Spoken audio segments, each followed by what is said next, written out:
महाकुंभ में अगर आप आना चाहते हैं तो आराम से आ सकते हैं, क्योंकि अब यहाँ पर ना कोई ट्रैफिक की व्यवस्था आपको खराब लगेगी और ना ही कोई जाम दिखाई देगा, क्योंकि ट्रैफिक पुलिस जो इस वक्त प्रयागराज में हर नुक्कड़ पर, हर कोने पर खड़ी मिलेगी, वो यहाँ पर जाम खुलवाने के लिए पूरी तरह से आश्वस्त नज़र आ रही। क्योंकि हम भी आरोपी बाग इलाके में और यहाँ पर कहीं पर भी आपको ट्रैफिक नहीं दिखाई देगा। ये इसलिए क्योंकि लगातार जिस तरह से कुछ दिनों पहले 3 से 4 दिन पहले सोशल मीडिया पर कई सारे ट्रैफिक रूट को लेकर वीडियोस जारी किए गए थे, लेकिन अब यहाँ पर स्थिति बिल्कुल सामान्य है। अगर आप कहीं से भी मैं जिस जगह पर हूँ मैं दिखाना चाहूँगा, ये आरोपी बाग इलाका है। यहाँ पर से जो संगम के किनारा है वो तकरीबन 3 किलोमीटर दूरी पर है और बनारस से, बिहार से, झूसी से आने वाला ये वो रूट है जो पूरी तरह से सामान्य बना हुआ है। पुलिसकर्मी ट्रैफिक के हर जगह पर नज़र रख रहे हैं ताकि किसी भी तरीके से कोई भी वाहन अगर आता है श्रद्धालुओं से भरा हुआ तो उसको बताते हैं कि कहाँ आपको जाना है।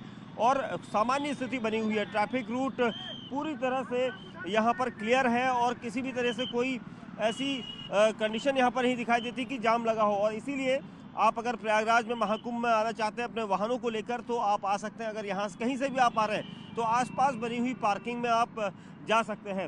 ये जो रूट है यहाँ से आप आगे को संगम की तरफ जा सकते हैं, उसके बगल में पार्किंग है, पार्किंग में आप अपने वाहनों को पार्क कर सकते हैं। और ट्रैफिक रूट को क्लियर करने के लिए ट्रैफिक पुलिस ने पिछले 3 दिन लगातार ड्रोन के जरिए भी नज़र रखी थी कि किस इलाके में, अगर आप रीवा से आते हैं, बनारस से आते हैं, झूसी से आते हैं, लखनऊ से आते हैं और कानपुर से होते हुए आते हैं, मिर्ज़ापुर से आते हैं, तो आपको अब पूरी तरह से ट्रैफिक रूट क्लियर मिलेगा।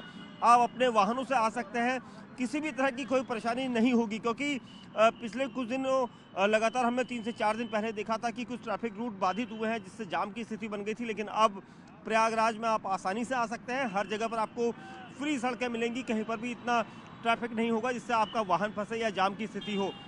और ट्रैफिक पुलिस ने कोशिश की है कि जितने भी सर्कल हैं सब जगह एक दूसरे से कनेक्टेड किए गए हैं और हर जगह पर आप कहीं पर भी, जहां पर भी नज़दीक हो संगम के, वहां पर आप पार्किंग में वाहन को खड़ा करिए और उसके बाद संगम स्नान के लिए जाइए। ऐसी व्यवस्था यहां पर श्रद्धालुओं के लिए प्रयागराज पुलिस कर रही है। और जिस जगह पर हम खड़े हैं यहाँ पर भी हमें ट्रैफिक पूरी तरह से सामान्य नज़र आ रहा है।